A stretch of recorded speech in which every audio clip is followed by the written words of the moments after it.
Christopher মার্লোর বয়স তখন 29। উনি নাটকের জগতে লন্ডন তথা পুরা ইংল্যান্ডের একজন মেগাস্টার। সেই সময় হঠাৎ একদিন একটা বারে কিছু লোকের সঙ্গে উনার লড়াই হয়ে যায়, আর একটা লোক উনাকে ছুরির আঘাতে মার্ডার করে দেয়।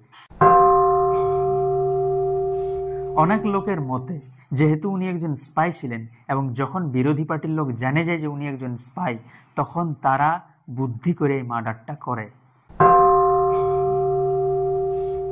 কিন্তু অনেক লোকের মতে যেহেতু উনার ক্যারেক্টারটা ভীষণ বোল্ড ছিল এবং উনার ড্রামাগুলো ভীষণ বোল্ড ছিল, উনি অ্যাথেইজম, ব্ল্যাক ম্যাজিক, এমনকি হোমোসেক্সুয়ালিটি নিয়েও ইজিলি লেখালেখি করেছেন। সেই জন্যে কুইন এলিজাবেথেই লোক লাগায় উনাকে মারে দেয়।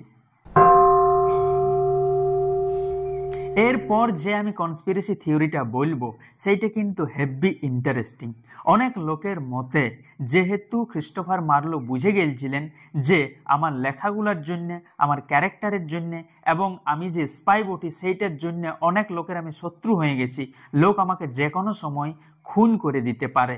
সেই জন্য উনি একটা বুদ্ধি খাটালেন, উনি একটা নিউজ তৈরি করলেন ফেক, যে উনাকে কেউ কোনো বারে মার্ডার করে দিয়েছে।